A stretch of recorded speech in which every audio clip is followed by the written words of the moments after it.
আসসালামু আলাইকুম everyone, welcome to my another new video. আমার জান্নাতুল ফেরদৌস ছন্দা চ্যানেলে আপনাদেরকে স্বাগতম।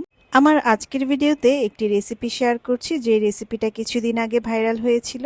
মসুর ডালের এই ভিন্নধর্মী রেসিপিটাই আজকে শেয়ার করব আপনাদের সাথে। আশা করছি আমার আজকের রেসিপিটা আপনাদের কাছে ভালো লাগবে। রেসিপিটি ভালো লাগলে অবশ্যই ছোট একটা লাইক দিয়ে উৎসাহিত করবেন। আর যারা আমার চ্যানেলটি এখনও সাবস্ক্রাইব করেননি, চ্যানেলটি সাবস্ক্রাইব করে পাশে থাকার রিকোয়েস্ট থাকলো। এখন আর কথা না বাড়িয়ে আমি চলে যাচ্ছি মূল রান্নায়। মসুর ডালের এই রেসিপিটি করার জন্য প্রথমেই আমি নিয়ে নিচ্ছি 1 কাপ পরিমাণ মসুর ডাল। আমার এই মেজারমেন্ট কাপে 1 কাপ পরিমাণ হচ্ছে 250 গ্রাম। এখন মসুর ডালটা ভালোভাবে পানি দিয়ে পরিষ্কার করে ধুয়ে নিতে হবে।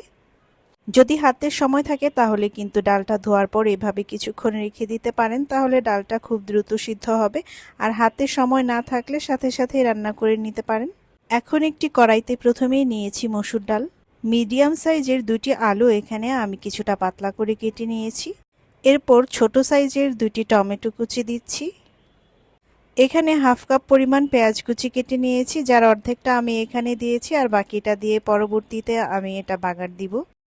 এখন দিচ্ছি একটি তেজপাতা, দিয়ে দিচ্ছি হাফ চা চামচের মতো হলুদ গুঁড়ো, দিয়ে দিচ্ছি 1 চা চামচের মতো মরিচ গুঁড়ো, দিচ্ছি 1 চা চামচ পরিমাণ ধনিয়া গুঁড়ো।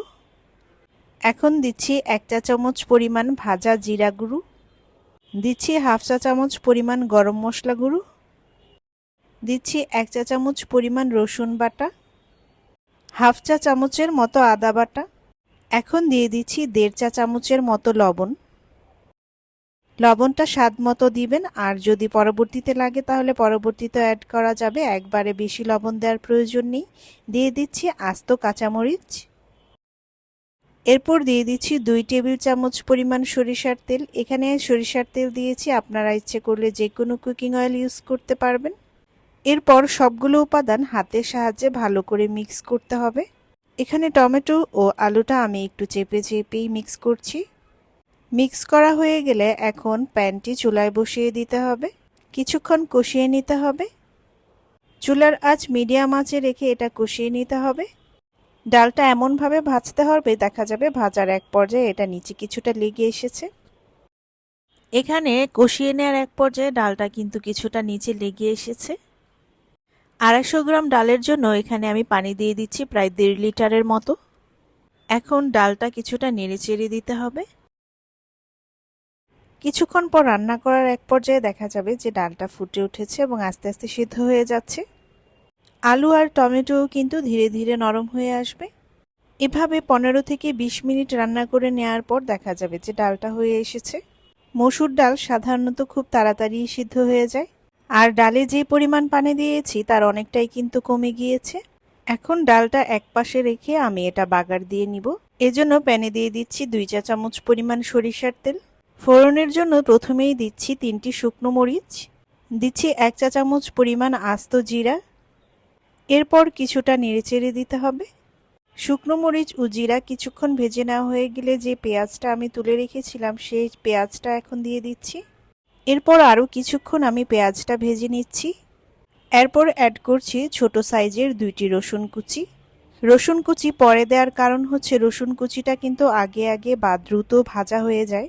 এরপর সবগুলো উপাদান বাদামি করে ভেজে নিতে হবে। ভেজে নেওয়ার এক পর্যায়ে এরকম কালার চলে এসেছে, তো এখন কিন্তু এটা ডালে দেওয়ার জন্য পুরোপুরি রেডি হয়ে গেছে। এখন প্যান থেকে ডাল দিয়ে দিচ্ছি।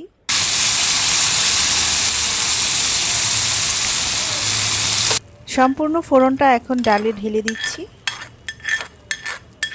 এরপর একটু নেড়ে মিশিয়ে দিতে হবে এবং চুলার আঁচটা কিন্তু এ পর্যায়ে একদম লোতে রাখতে হবে। সর্বশেষ এখানে যোগ করে দিচ্ছি কিছু ধনিয়া পাতা কুচি। ধনিয়া পাতা যদি পছন্দ না করেন তাহলে স্কিপ করতে পারেন। ডাল রান্না কিন্তু কমপ্লিট হয়ে গেছে, এটা কিন্তু সার্ভ করার জন্য এখন পুরোপুরি রেডি। এরকম আরও অনেক সহজ রেসিপি আমার চ্যানেলে আছে, ইচ্ছে করলে ঘুরে আসতে পারেন। আর এই ডালটা খেতে কিন্তু ভীষণ মজার হয়, এটা রুটি পরোটা কিংবা গরম গরম ভাতের সাথে খেতে খুবই অসাধারণ লাগে। আশা করছি আমার আজকের রেসিপিটি আপনাদের কাছে ভালো লেগেছে। রেসিপিটি ভালো লাগলে ফ্রেন্ডস অ্যান্ড ফ্যামিলির সাথে শেয়ার করতে পারেন। মসুর ডাল কিভাবে রান্না করে খেতে আপনাদের ভালো লাগে কমেন্ট করে আমাকে জানাবেন। আবারও চলে আসবো আপনাদের মাঝে নতুন কোনো ভিডিও নিয়ে। সেই পর্যন্ত সবাই ভালো থাকবেন, সুস্থ থাকবেন, আমার এবং আমার পরিবারের জন্য দোয়া করবেন। আল্লাহ হাফেজ।